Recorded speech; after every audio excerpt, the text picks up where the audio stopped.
Karibu sana ndugu Rigathi. Thank you very much.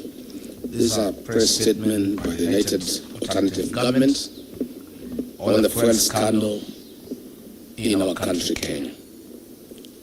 Patriotic Kenyans, today we wish to draw the attention of Kenyans to one of the greatest fuel scandals in the history of independent Kenya.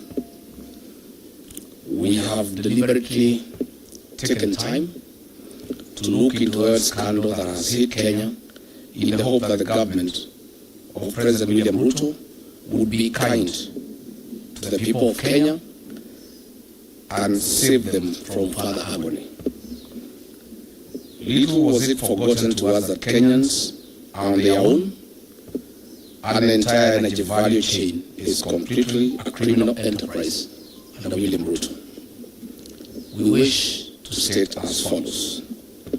On Thursday, the 2nd of April 2026, Kenyans were treated to dramatic arrests of former PA State Department of Petroleum, Mr. Mohamed Liban, Mr. Daniel Kipto, former DG EPRA, and Mr. Joe Sang, former MD, Kenya Pipeline Corporation.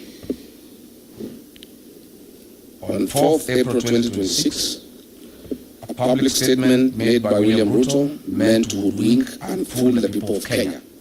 He argued that oil cartels had been crushed to a halt.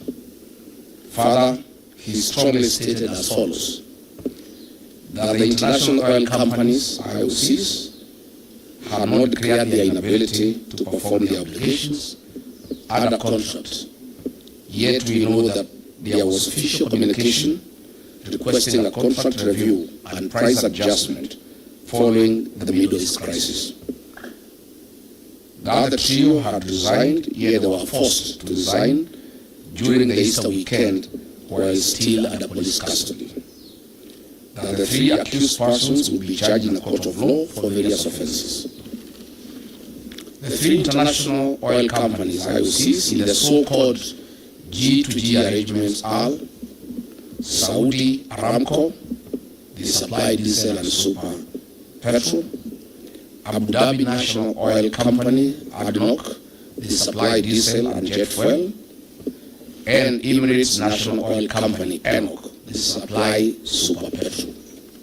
These IOCs supply and distribute fuel through 6 hand-picked local oil marketing companies. But what was being hidden from the public was the real culprits of this scandal. The team leader of this oil scandal is William Ruto, Felix Koskei, and the abroad-based expert, the CS for Energy and Petroleum, Mr. Opio Wanai.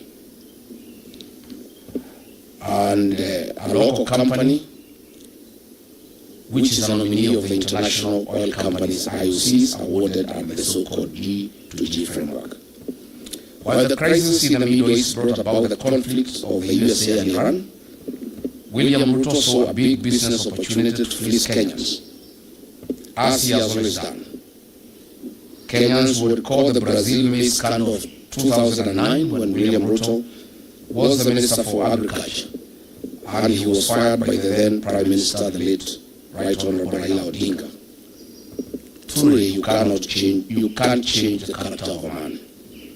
In the so-called G2G arrangement, Gulf Energy, William Ruto's proxy, via a letter dated 21st March 2026, addressed to the then PA State Department of Petroleum, Mr. Liban Mohamed, confirmed their inability to supply fuel and triggered a delivery default. Note that Gulf Energy supplies 4 out of 6, or 67% of the monthly fuel cargoes, leaving the other 5 oil marketing companies to supply the balance of 20%, or 2 cargoes imported under the so-called G2G framework. Since the IOCs in the so-called G2G framework agreement could not evacuate fuel through Strait of Hormuz and had communicated their inability to perform their contractual obligations, triggering a delivery default.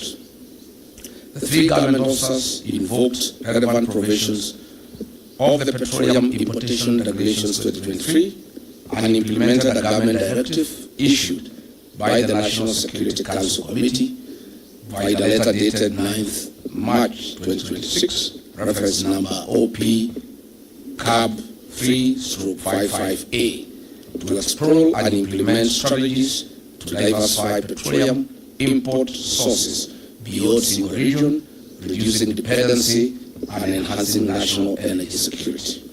As such, the above decision was implemented. On 18th March 2026, the State Department of Petroleum, a meeting of the Vessel Alignment Committee, which was chaired by one Joseph Wafula, was held to review the supply position and replenishment plan. The meeting was attended by 13 local oil marketing companies. During this meeting, it was recognized that there is a likely shortage or supply of petroleum products, and in accordance with Clause 21, Petroleum Import Regulations 2023, the 13 oil marketing companies were invited to submit an expression of interest for the emergency supply of contingency fuel stocks for delivery on or before 28th to 30th March 2026. It is important to note that already 4 of the 13 oil marketing companies submitted their bids within the stipulated timeframe. The awards for the supply of emergency contingency stocks was duly awarded to the 2 lowest technically compliant oil marketing board bidders, with the condition that the supply required a quality waiver from Kenya National Bureau of Standards, KEBS.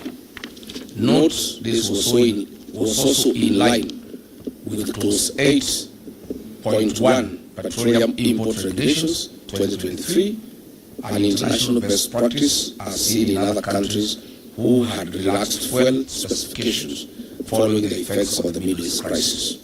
Subsequently, by the letter dated 28th March 2026, reference MITI/CS/Volume 1/Waiver Number 3, signed by Honorable Lee Kinyanjui, CS Minister of Investment, Trade and Industry, addressed the Honorable P. Wandai, granted waiver for oxygenates, manganese, sulfur, and benzene parameters in the KSES 158/2025. The following companies were awarded, who are the 2 lowest bidders: 1 Petroleum and Oryx. These were contingency cargoes with delivery dates on or before 30th March 2026.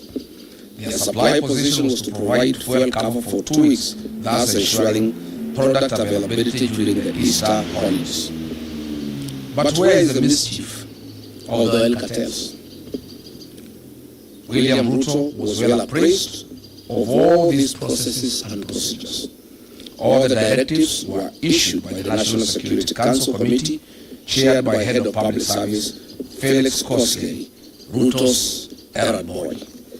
After William Ruto got a brief that Gulf Energy's bid was knocked out on technical grounds and the competitors had gotten their letters of award, he issued clear instructions that Gulf Energy bids be affixed to the procurement process and awarded with immediate effect.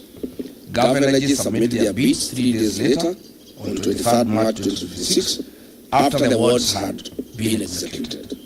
Their delivery was for the 8th to 15th April 2026, which was 10 days past the preferred date range of 28th March to 2nd April 2026. The bid of Gulf Energy was rejected by the Vessel Alignment Committee, State Department of Petroleum. This being William Ruto's proxy company that supplies 80% of monthly cargoes, he exercised political power. Characteristic of him, this is when the head started rolling. He knew that he had lost profit worth billions of shillings. Through a remarkable architecture, Coleman attitude, William Ruto orchestrated a terrible propaganda that the fuel supplied was substandard, despite the comprehensive compliance due process followed by the gallant then government officers. To date, the 3 arrested Kenyans, PS Liban, DG EPRA, and MD Kenya Pipeline Company, have had no charges to be filed on them. Why? They had no case to answer, as they followed and applied the law strictly. The real culprits in this scandal were William Ruto and his broad-based expert, the Honorable Opiyo Wandayi. Concurrently and maliciously, on the night of 5th and 6th April 2026, as this drama was being executed, William Ruto dispatched a high-power delegation led by CS Wandayi, Acting CEO EPRA, Engineer Joseph Okesh, and other senior government officials together with Gulf Energy to renegotiate new pricing with the international oil companies whose nominated agent is Gulf Energy, a proxy of William Ruto. These prices were negotiated in Dubai, and if you recall, that is why Opiyo Wandayi was not available when he was summoned by Parliament, as he was negotiating these prices in Dubai to take into consideration the profit of William Ruto in the new price structure. Kenyans now have to pay for the greed and business of William Ruto, not only on the pump, but across all sectors of the economy. Yesterday night, they increased prices of super petroleum by Kenya shillings 28.69 and diesel by Kenya shillings 40.3 per litre, a historic high since Kenya's independence. You recall 2 weeks ago I announced the price increase of 40 because I had information from the team that was negotiating in Dubai on behalf of William Ruto and his people. Following the April 14, 2026 price adjustment, Mr. William Ruto will earn a profit of Kenya shillings 5 per every litre consumed by the people of Kenya, or the equivalent of 2.5 billion Kenya shillings. From the 500 million litres to be supplied for the region's consumption. Since the inception of the so-called G2G agreement, Mr. William Ruto has earned a cool 30 billion shillings in profit from the supply of petroleum products to the region. During the COVID pandemic period and the onset of the Ukraine-Russian war, the then government of the day took measures to cushion the welfare of its citizens, whereas today the William Ruto regime has taken advantage of the Middle East crisis to load their profit on the local palm price to the detriment of Kenyan citizens. We have one question to ask William Ruto. The emergency contingency stocks were procured in accordance with the Petroleum Act 2019. They were done in accordance with the Petroleum Import Regulations 2023, the Open Tender Agreement Terms and Conditions 2023, and the Kenya Bureau of Standards waiver, and the Kenya National Security Council Committee resolutions issued on 9th March 2026. What crime have these three officers committed? Therefore, then, we demand as follows. Mr. William Ruto, leave being on top of the vehicles, as you have always done to lecture the people of Kenya. You must now make hard decisions for the future. Mr. William, this is the time Kenyans are demanding that you immediately stop living your dream and utopia and face reality and put Wanjiku first. Mr. William Ruto, you must immediately direct the Speaker of the National Assembly, your sycophant, to convene a special sitting of Parliament within 7 days to address the following urgent issues, failure to which the United Government shall call for national mass action. 1. To cancel the so-called government-to-government petroleum framework, as it involves hard-picked oil marketing companies that represent the William Ruto interests. In any case, the commercial frameworks between William Ruto and private international companies. We want to explain that this is not government-to-government. This is government companies in the Middle East working with William Ruto and his proxies. In normal circumstances, if it was government-to-government, these Middle East companies will be working either with NOC or with Kenya Pipeline Company, not private companies owned by William Ruto. So there is nothing like government-to-government deal. It is government to William Ruto, proxies and companies. We unequivocally demand for the immediate resignation and prosecution of the CS for Energy and Petroleum, Mr. Opiyo Wandayi, for the fuel scandal and lying under the oath to the National Assembly Committee. We also demand the resignation of Rigathi for being complicit and being part of this scandal. We want to ask the suspend the implementation of the National Infrastructure Fund and use the proceeds collected from the sale of equity in Safaricom PLC and Kenya Pipeline Corporation to cushion wananchi from the adverse socio-economic effects of the April 2026 historic fuel price adjustment. On taxation relief to Kenyans, we demand the suspension of the road maintenance levy that was increased from 18 shillings to 25 shillings per every litre of fuel. We also demand the suspension of the affordable housing levy. We also demand the suspension of unwarranted NSSF deductions that are punitive and are used to finance President William Ruto's single-sourced infrastructure projects. We also demand that Parliament remove VAT on fuel products. We are saying on behalf of the people of Kenya that is a reducible minimum. And if there is no action taken on the part of William Ruto, we shall announce further measures to the people of Kenya to force William Ruto and the National Assembly to act in the best interest of the people of Kenya. Thank you. Well, there we go. Tomorrow, I will be in the High Court at Milimani dealing with this other state capture matter of the sale of Safaricom shares to Vodacom, itself a foreign company. So although in our statement we have highlighted that whatever the proceeds out of that sale, I want to announce that is contested and will be in court tomorrow. So we will now invite our brother JB Muturi to give some highlights, make some further comments, and after that we'll have brother Fred Matiang'i, and finally Eugene Mamala will make the final comments. JB.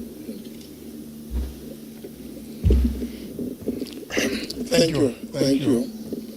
I just want to state further that in our call to William Ruto to ask his proxy, Moses Wetangula, to convene a special sitting, we are cognizant of the fact that the House is still sitting.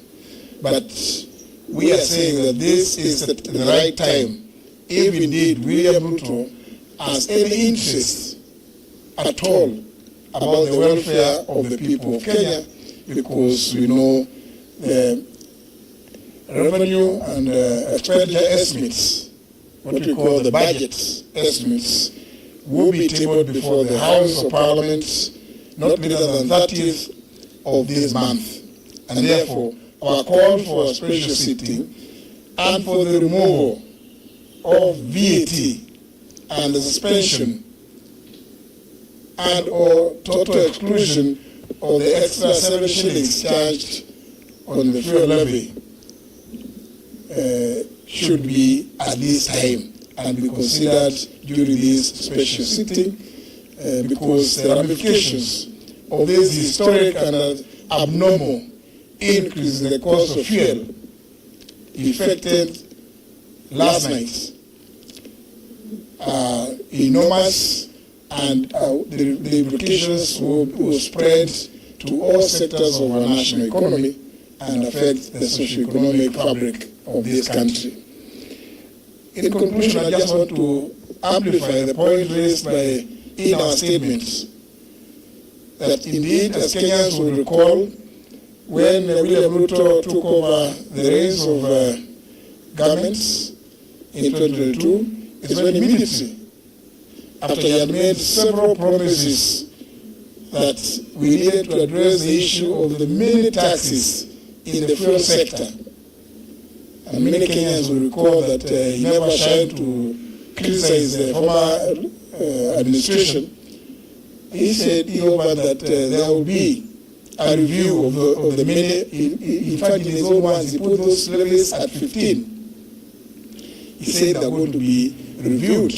And therefore, every Kenyan felt that when he came up with the idea of a G2G arrangement, he was indeed going to address that issue of the mini taxes. The matter did come to me as Attorney General of the Republic, brought to me by the CSN, David Churchill, the chairman of the President's Council of Economic Advisors, David D., and one of the other advisors, Mr. Hassan Mohammed. But I just raised one question. Yes, Saudi Aramco is owned by the Saudi government. It is a government company. ADNOC is owned by the Abu Dhabi government. ENOC is owned by the Emirates. So indeed, it's just an acronym. So I raise the issue. It is going to be a government to government. What is the government on the Kenyan side? And of course, the excuses were used that, there was a pressure on the Kenyan shilling because oil marketing companies were demanding not less than 500 million shillings every month to import fuel in the country. And that now the arrangement was that Kenya was going to be given a 6 months window before paying for the fuel that will have been delivered. But surprisingly, the government of Kenya chose not to use the government-owned National Oil Corporation, NOC, or the Kenya Pipeline Company, KPC, to represent government on the Kenyan side so that the equation makes sense when we talk about G2G. Instead, the government of Kenya purported to advise the oil importing companies, the IOCs, the three from the Middle East, to nominate locally companies that government purported to have interest in. And those companies, the three that were nominated, are the ones led by Gulf Energy, in which William Ruto controls more than 3/4 of the shares. Indeed, as Kenyans will know, this Gulf Energy is the company that bought out the British consortium that was dealing with the Turkana oil. And therefore, it is no wonder that we have never seen a reduction in the fuel prices, because William Ruto is right in the middle. On the Kenyan side, he is the G. That's why we are calling on William Ruto to now cease these arrangements. And that's why we are saying Parliament should actually be the one in the forefront to call for scrapping of these so-called G2G arrangements, so as to address the plight of the common person who is going to get the effects of this astronomical and abnormal increase in fuel prices. Thank you. Thank you. In addition to what my colleagues have said, when we were reflecting on this issue this morning, the 3 points that need to be made in addition to what we have said in the statement, the lengthy and detailed statement we have put out, is that one, a lot of information on this matter has come to us, the leaders of the opposition. This is because there are so many Kenyans out there in the public and private sector who are not just alarmed, but generally deeply frustrated by the way this administration is managing our country. I stop to ask the question all the time, in this era of information and liberal availability of information, it cannot be that the government and its leaders are doing this in the hope that the public will not know, which leads us to the conclusion that they are doing so blatantly, deliberately, and they actually don't care about the law, they don't care about the stability of the country, and they don't care about the progress of the country. Two, it's astounding the level of conflict of interest involved in this matter. When you read all the documents and all the information that has been brought to our attention, it's so abundantly clear that the President and Head of State is not just an interested party in this matter, he is a practical key player in this whole matter. And our President is now faced with that conflict of interest where he needs to choose between being head of state and government and therefore the custodian of the welfare of the people of Kenya, and the businessman and the practitioner that he is in the business environment. Because for the private sector in this country, the leader of our nation is a predatory competitor, and he can't hold that position of competitor and regulator at the same time, because obviously you can see the result and effect of it. It's untold pain and suffering of our people. Lastly, I hate to say this, I always hope I am wrong on some of these things, because just 4 years ago, before we left government, we warned the country about a number of these things. I was the previous administration when we saw some of these things, and pointed out that these our friends do not have the capacity to be fair arbitrators and leaders of a great nation such as ours. In my view, and we've discussed this matter considerably, if this issue is not dealt with, this matter well, I think we haven't seen the worst yet in terms of the direction our economy is going to take and some of the things that are going to happen as a result of the conduct of government business. So when we say publicly that our country is going the wrong direction, we do so because we love our country, we are patriotic, we are responsible people, and we have a moral duty to point out to our fellow citizens when we think we are clearly entering a very dangerous zone in the affairs of our country. Our leaders need to make that painful decision. Are they going to be leaders, regulators, managers of the affairs of our country and therefore the custodians of our people's welfare, or they are going to be private business people doing business? If you sat down with Kenya Private Sector Alliance, the Kenya Association of Manufacturers, and all these private sector people working in our country and investing, working very hard in our country, some of them in low tones, some of them in extreme frustrations of the things that happen, give you evidence that our country is headed the wrong direction. And we are asking these questions not because we are negative about these things, but because we are also alarmed at all these things that are available. And we want to, lastly, on behalf of my colleagues, thank the Kenyans who have given us this information. You had my two colleagues who spoke, my three colleagues who spoke before me, Honorable Gachagua, Honorable Kalonzo Musyoka, and Honorable Muturi. All this information that we have, a lot of it every day is coming to us from Kenyans who are very concerned.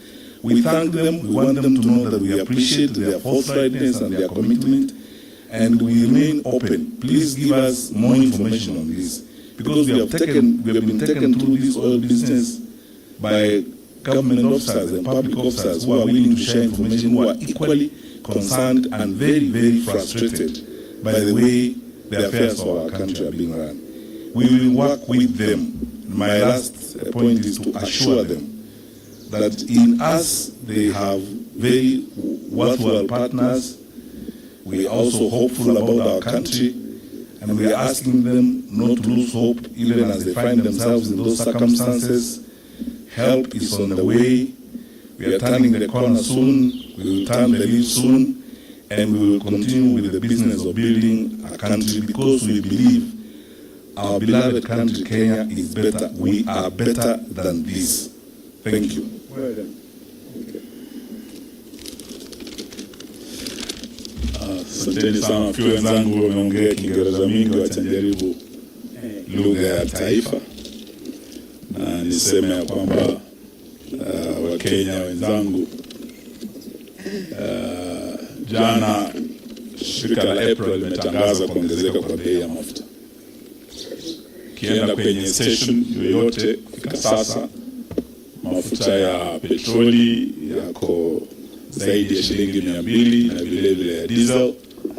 Na hili ni jambo litaumiza wananchi sana, haswa wakulima wengi ambao walikuwa bado wako mashambani. Diesel imekuwa bei ya juu sana, na inamaanisha hata yule mkulima pale kwenye shamba, kuanzia leo mambo yatakuwa magumu. Hata wale walio katika uchukuzi, transport, diesel itapanda. Hata vijana wetu wa bodaboda, petroli itapanda.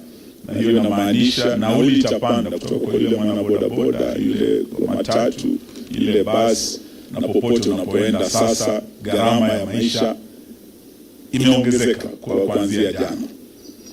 Na mara ya mwisho tukifikisha zaidi ya shilingi 200 wakati tulikuwa na finance bill ya kwanza ya serikali ya Kenya kwanza.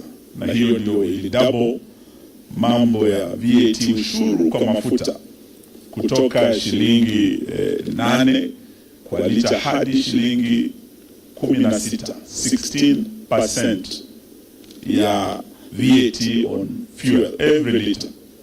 Hapo ndio ilifanya gharama ya maisha ikaongezeka sana, kukawa na maandamano. Na baada ya maandamano tukaulizwa twende kwa mazungumzo kule kwenye Bomas.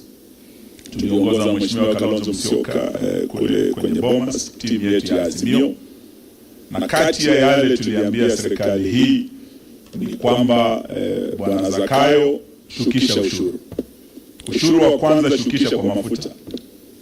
Pale Uhuru Kenyatta aliwacha kwa serikali, na nilikuwa kwa hiyo serikali ya Mheshimiwa Matiang'i hapa, ilikuwa pressure nyingi sana VAT ipite 8%, lakini Uhuru Kenyatta alizuia, akasema ikipita hapo wananchi wataumia. Na hiyo ndio ilifanya lita ya mafuta wakati Uhuru anaondoka, Wakenya wenzangu mtakumbuka, ilikuwa shilingi 159, 159 per liter. Lakini baada ya hiyo finance bill 2023 bei kaongezeka, kawa na maandamano. Kwenye Bomas tulikuwa na Mheshimiwa Kalonzo, tukawa na Mheshimiwa Opiyo Wandayi na wenzetu wengine ambao tulifanya kazi nao. Leo nataka nikukumbushe ndugu Wandayi ya kwamba tulitumwa Bomas ili tushukishe ushuru kwa mafuta. Kulikuwa na ushuru mara 16, different levies and taxes on fuel alone. Na hiyo ndio iliongeza gharama ya maisha. Na wakati huo tukasema hiyo VAT ishukishwe from 16% irudishwe 8%. Wenzetu wa Kenya Kwanza walikataa.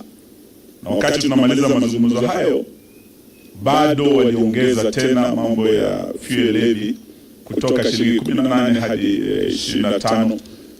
Na hiyo ndio sababu leo tumeambia Bwana Zakayo, sababu bado wako juu mtini na ushuru bado unapanda, ya kwamba aanze kwa kushukisha ule ushuru aliongeza akichukua ushukani baada ya Uhuru Kenyatta. Aanze na hiyo shilingi 7 kwa kila lita. Hiyo ikishukishwa, Wakenya wataanza kuona nafuu kidogo katika mambo ya mafuta. Pili, ushuru wa VAT kwa mafuta, huo ukiondolewa, hii bei itarudi chini ya 200.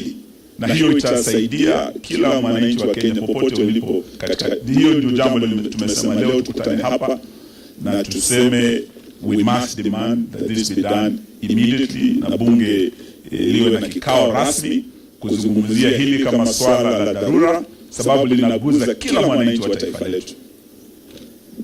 Shida ambayo ilikuweko tena kule Bomas, kulikuwa na hii mpango wa G2G. Wakati huo ndio ulikuwa unaanzishwa, na tuliambiwa dola imekuwa mbaya, sasa lazima tufanye negotiation na wenzetu wa Arabuni so that we stabilize.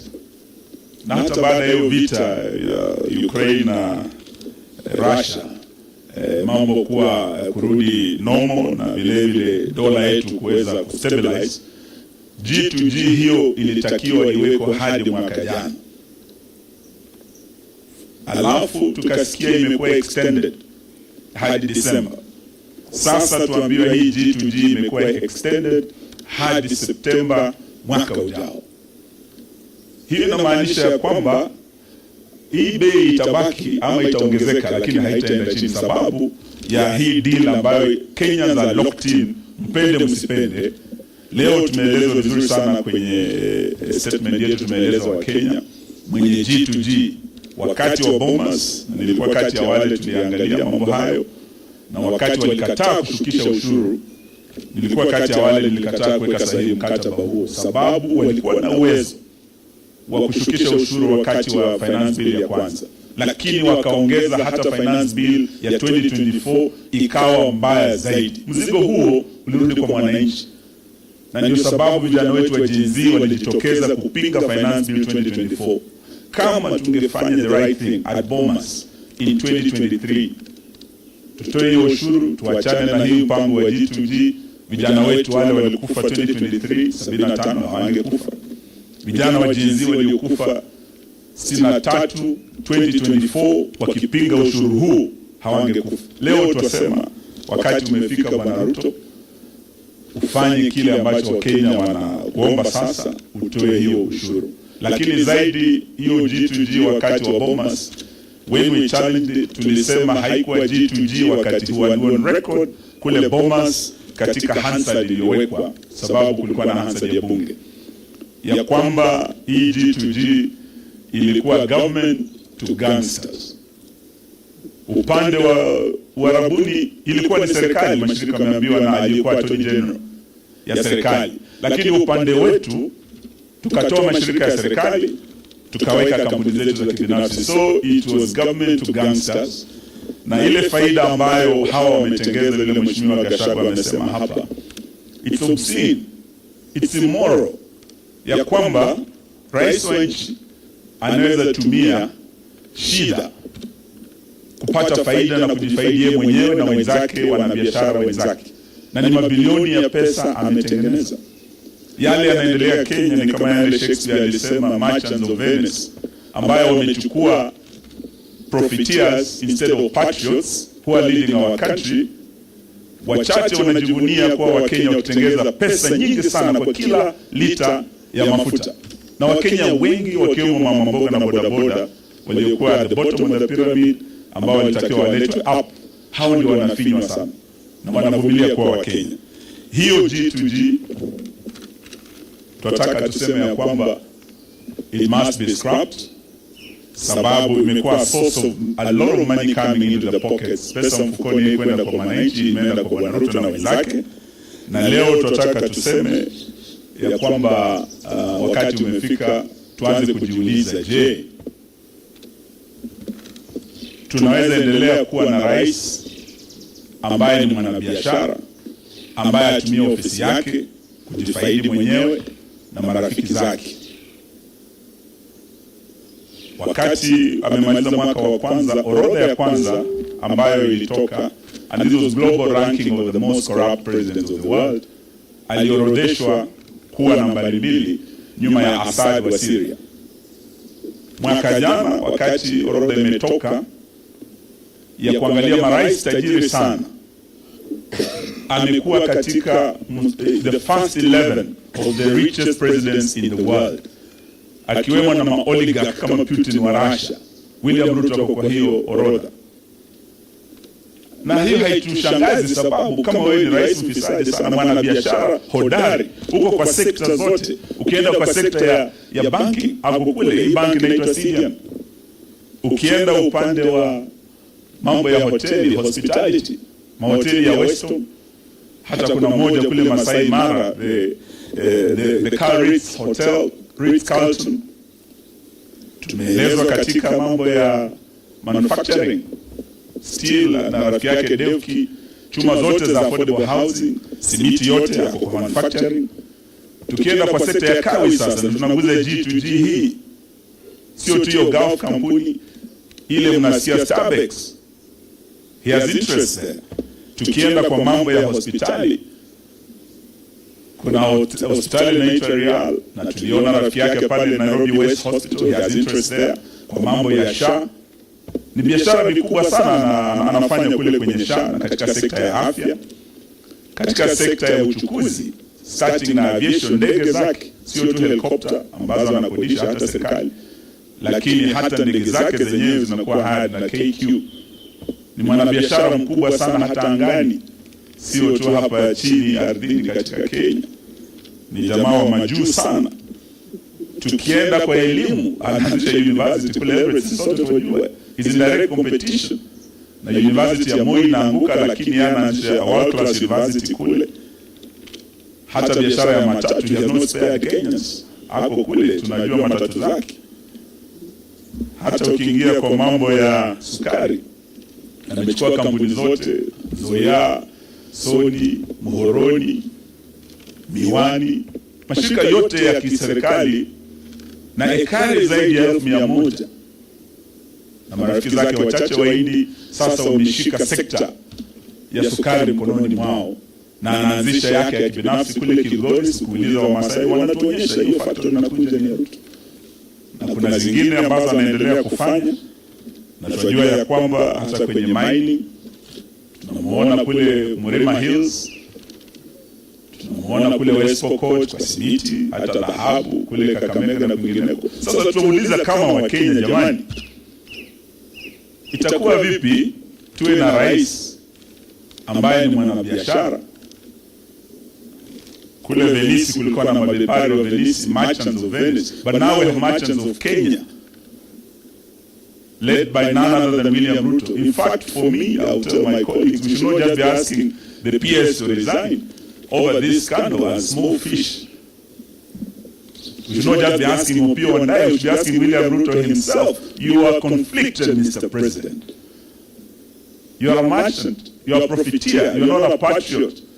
And this goes on even in the region beyond our country. Your gold in the DRC and diamonds, the blood gold, and with Sudan, with RSF. How much is enough for you, Mr. President? Thank you. Sasa mmesikia na maelewa kwa sababu gani nikasema jamani tutulize boli kwa maswali. Hata umesahau ndugu Eugene kwa upande wa media vile vile. Wenyewe you haven't been spared. Kwa hivyo mfanyabiashara huyu sugu uongozi afanane nao. Kwa hivyo swala hilo ni la Kenya na sisi zote. So we want to say this is very painful, extremely painful. By his own admission, William Ruto has said he's a businessman. When he was saying, sijui ng'ombe ya Eugene inakufa, kasema kuna ng'ombe safi sana. Kwa upande wa kilimo, ni vizuri kuwa champion hiyo, lakini uongozi wa nchi nao unahitaji patriotism. So we are at a crossroads, and we'll do the best we can together. The Kenyan population, we're not going to leave you alone. We will put your best interests ahead of us.